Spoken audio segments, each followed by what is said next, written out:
El conflicto armado en Colombia ha perdurado por más de medio siglo, acarreando altísimos costos sociales y económicos. Con base en datos del Centro de Memoria Histórica, durante el periodo 1958 a 2012, las confrontaciones entre el Estado y los grupos armados al margen de la ley trajeron consigo 220.000 muertes. Se estima que las víctimas del conflicto ascienden a más de 8 millones de personas, es decir, más de una sexta parte de la población total. Las acciones delictivas de estos grupos incluyen 37.000 secuestros y 103.000 ataques terroristas y hostigamientos a población civil. Desde una perspectiva económica, el conflicto armado ha dejado importantes secuelas en el país. Los determinantes del crecimiento económico indican que el conflicto ha afectado tanto los factores de producción como su productividad. Este conflicto ha destruido capital humano, generando desplazamientos forzosos y secuestros, al tiempo que ha impactado negativamente el capital físico. Por un lado, ha reducido el stock de infraestructura mediante ataques a oleoductos, puentes y estaciones de policía, y por otro lado, ha disminuido la confianza,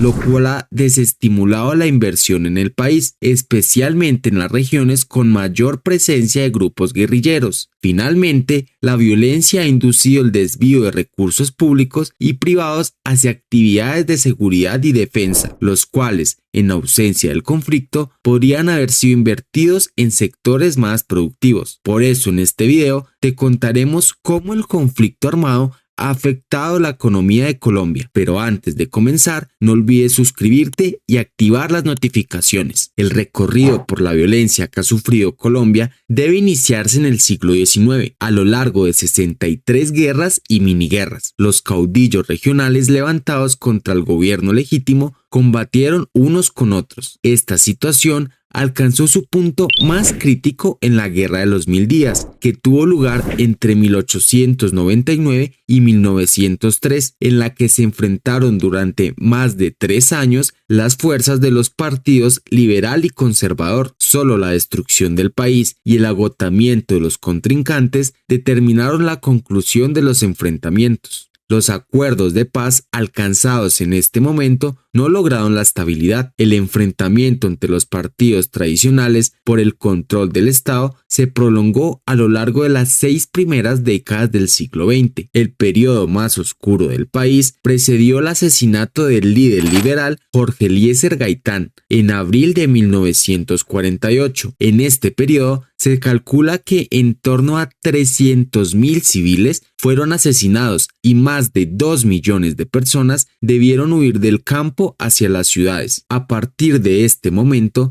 se desencadenó una crisis caracterizada por la división interna del partido en el poder y una creciente ingobernabilidad, lo que favoreció el golpe de Estado que instaló en el poder al general Gustavo Rojas Pinilla el 13 de junio de 1953. En 1957 caería el régimen de Rojas Pinilla y sería reemplazado provisionalmente por la Junta Cívico-Militar, mientras se restablecía la organización política del Estado. El Frente Nacional, nuevo régimen acordado entre los antiguos rivales políticos, significó la alternancia de los partidos liberal y conservador en el poder, excluyendo la posibilidad de cualquier otro partido o agrupación política participara en el debate y en la confrontación electoral. Este régimen se prolongó entre 1958 y 1970, ampliándose luego hasta 1974, momento en el que el conflicto colombiano experimenta una mutación radical.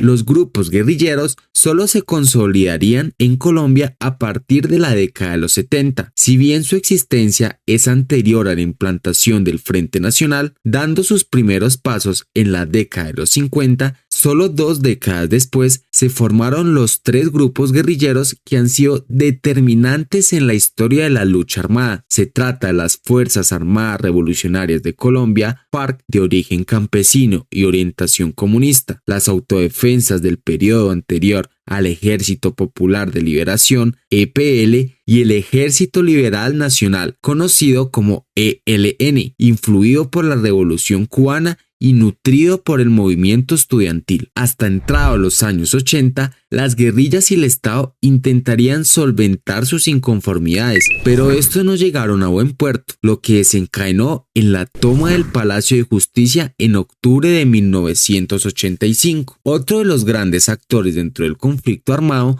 son los llamados paramilitares, que nacen como una de las respuestas que encontró el Estado para luchar contra los grupos guerrilleros. En efecto, a través del decreto 1699 de 1964, norma propia del estado de excepción, se autorizó la creación de autodefensas, es decir, se permitió armar a los campesinos para que sirvieran de apoyo a las Fuerzas Armadas. No es, sin embargo, hasta mediados de los años 80 cuando las autodefensas comenzaron a cobrar la dimensión de actores en el conflicto. Todos estos grupos armados ya mencionados pierden su rol social cuando el boom del narcotráfico comienza a ser un negocio extremadamente rentable. El negocio de la droga y el dinero generado por sus redes ha sido un auténtico factor de expansión del conflicto, en la medida en que implica una inyección financiera que permite abastecer a los grupos armados ilegales de todo aquello que necesitan para mantener su estrategia de combate. A su vez, estas redes se benefician de los grupos armados que les ofrecen protección frente a los medios policiales y militares. Por otra parte, el lavado de activos financieros que conlleva el narcotráfico ha influido en la concentración de tierras agrícolas. Los narcotraficantes han invertido en la compra de grandes extensiones de tierra y en la explotación de la ganadería, apropiándose de buena parte de las zonas más fértiles para usos no adecuados. En 1994, los narcotraficantes ya eran dueños de unos 300.000 kilómetros cuadrados de propiedades agrarias, con un aumento del 200% en 6 años. Para entonces, habrían comprado tierras en 409 municipios y eran dueños del 42% del total de tierras cultivables del país, generalmente las más productivas. Esta disminución de tierras usables generó un grave descenso en la producción, afectando inicialmente el sector agrícola, debido al despojo de las tierras y varios desplazamientos de sus diferentes ciudades, ocasionando reducción de la población rural, desempleo y pobreza. Asimismo, no solamente hay confrontaciones entre grupos armados, sino también intereses económicos y políticos que hacen que la población o los campesinos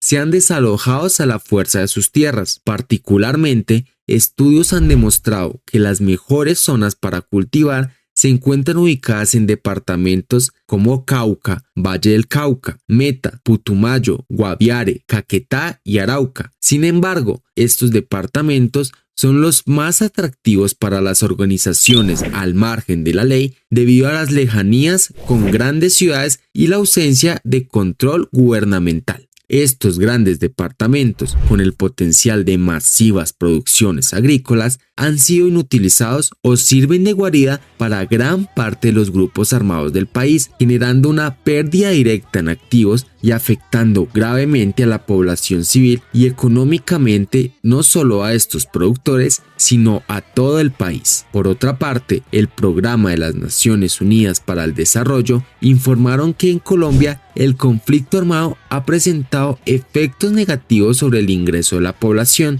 debido a que Colombia perdió un 17% en el ingreso per cápita en los últimos 10 años. Este gran problema ha generado diferentes repercusiones en el desarrollo social del país debido a la baja producción agrícola que se ha generado, y pasando de ser un país exportador de productos agrícolas a la actualidad importar productos como papa, arroz, lenteja, algodón, entre otros, desaprovechando los propios recursos naturales de los diferentes departamentos de Colombia. A esto se suma que el sistema de transporte también es limitado en gran medida por los conflictos. En el año 2022, tras un largo paro armado, la Asociación de Transportadores Colfecar reportó la incineración de 32 vehículos en las principales vías del país. El gremio asegura que los transportadores han reportado pérdidas superiores a 13.000 millones de pesos a causa de estos paros armados, cuyo epicentro han sido los departamentos de mayor producción agrícola del país. La quema, inseguridad y saqueos de vehículos de carga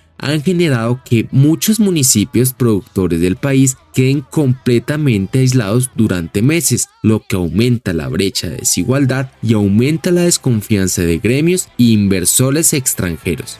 Llegamos al final de este video. Si te gustó, dale like, suscríbete y activa la campanita para estar al tanto de cuando subimos un nuevo video. Chao, chao.